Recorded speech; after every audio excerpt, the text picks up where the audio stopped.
रचनाकार नारद नाम के कोई व्यक्ति।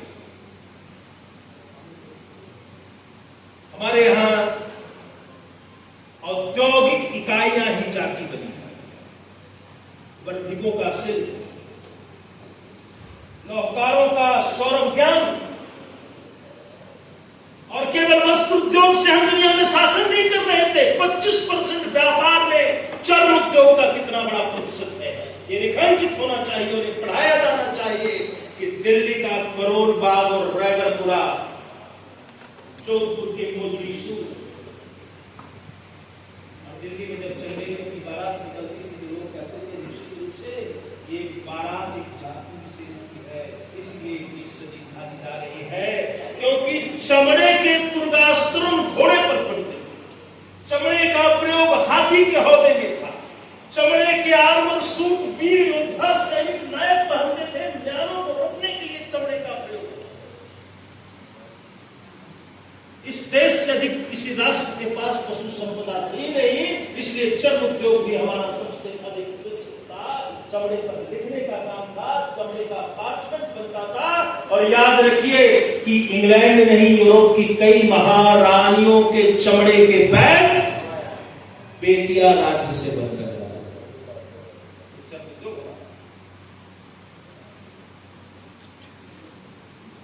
रेशम, टॉलमी की बात की थी उन्होंने, उपेंद्र जी ने। पिलनी लिखता कि रोम की सुंदरियों को यह ज्ञात नहीं है कितना बुलियन गोल्ड रोम से बहकर भारत जा रहा है, इनको तो भारत के सूती और रेशम वस्त्र बनाना चाहिए। इंग्लैंड को कानून बनाना पड़ा, हॉलैंड में कानून बनाना पड़ा, इंग्लैंड में कानून बनाना पड़ा कि आप भारत के रुमाल भी ना खरीदे, इतना हाई टैक्स पे करना पड़ेगा इंडियन कम्युनिटीज को। और हमारे पेशले आर्ट, शॉल के ऊपर वहां एग्जीबिशंस लगा करते थे। यूरोप को काला रंग पता था, लाल रंग पता था, पीला रंग पता था, लेकिन एक वस्त्र में लाल, हरा, काला, पीला, नीला सब कैसे समावेशित हो सकता है, यह रंग का विज्ञान नहीं पता। इसलिए वो छींटेदार, बूटेदार हमारे कपड़ों को देखकर अचंभित हुआ करते। कल हमारे, आज जो हमारे ड्राइवर साहब के रजक साहब थे, मैंने पूछा रजक कार जानते हैं? नहीं साहब नहीं जानते। ये रंजक शब्द से बना है। जब भारत सबसे अधिक वस्त्र उत्पादन कर रहा था तो वस्त्र का धौतीकरण, धोना और उसका रंगना एक जातीय, एक औद्योगिक इकाई थी, लेकिन वह फैक्ट्री सिस्टम की गुलाम नहीं थी। ये फैक्ट्री सिस्टम की गुलामी मानवता की हत्या है, जाति व्यवस्था मानवता की हत्या नहीं है। जो शोषण बर्मिंघम और मैनचेस्टर में हुआ है, आज अंग्रेजों के इतिहास का विरोध अफ्रीका के लोग कर रहे हैं। और वो कविताएं लिखते हैं।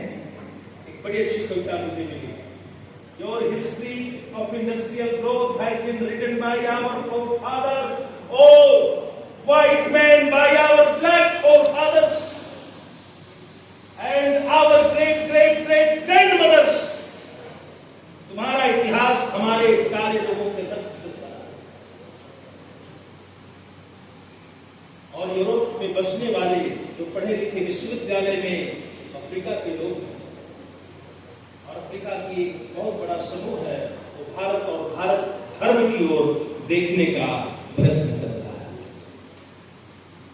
मैंने बहुत लंबा समय लिया, मैं क्षमा प्रार्थी हूँ, मुझसे जो त्रुटि हुई हो उसके लिए माँ भगवती सरस्वती भी क्षमा करेंगी, आप भी क्षमा करेंगे।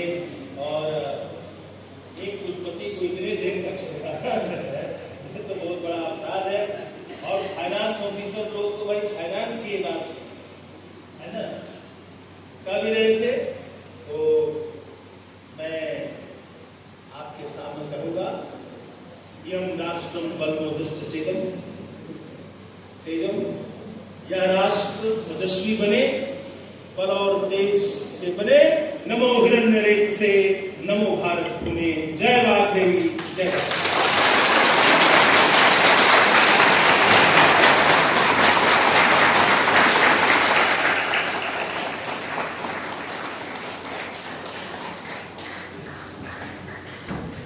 मैं तो थोड़ा बहुत पढ़ लिख करके गूगल से सर्च करके, लेकिन अभी विस्तार से इन्होंने ऐसे ऐसे कितने उदाहरण दिए जो हमारे संस्कृत के श्लोक में है।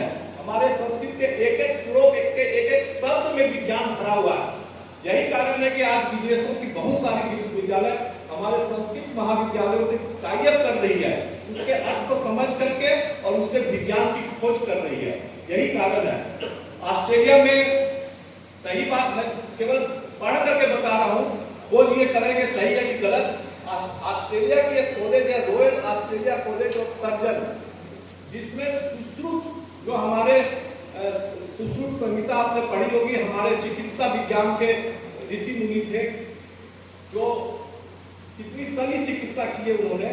सैकड़ों से अधिक औजार थे और सैकड़ों से अधिक तरह की शल्य चिकित्सा करते थे। उनके पास ऐसे औजार थे तो चींटी के माथा का भी ऑपरेशन कर सकते थे। वो हमारे जो शल्य चिकित्सक थे, उनके ऊपर ऑस्ट्रेलिया में एक मूर्ति लगी है 2018 में, और लिखा गया है उनकी मूर्ति के नीचे फादर ऑफ सर्जरी। आज हमारे देश में तो हम लोग नहीं जानते हैं, हम चर्चा नहीं करते हैं उन बातों की। तो इस प्रकार से अगर हमको पुनः विश्व गुरु की श्रेणी में आना है, पुनः हमको इंसान बनना है, पुनः हमको शिक्षा का मतलब समझना है, शिक्षा को अपने व्यवहार में लाना है और समाज को, राष्ट्र को कुछ देना है, तो हमको पुरानी भारतीय शिक्षा पद्धति की ओर जाना चाहिए। और हमारी नई शिक्षा नीति में का यह उद्देश्य भी यही है कि हमें पुनः वापस जाना चाहिए। इसका साथ साथ आपको एक बात और ध्यान रखना होगा कि हमको उसी पुरानी शिक्षा पद्धति के जरिए लोकल को ग्लोबल बनाना है, यानी हमारी विरासत के साथ आधुनिकता को समन्वय करना है, और समन्वय करके हमको पुनः आगे बढ़ना है और हम बढ़ सकते हैं। इन्हीं शब्दों के साथ मैं इन आयोजनकर्ताओं को धन्यवाद इसलिए देता हूं कि आपने आयोजन किया है। धन्यवाद इसलिए देता हूं कि इतने अच्छे विषय पर आयोजन किया है, और धन्यवाद इसलिए देता हूं कि आपने इतने अच्छे अच्छे विद्वानों को बाहर से बुलाया है और हमको भी अवसर दिया है कि हम अपना भी कुछ विचार आपको साझा कर सके। धन्यवाद।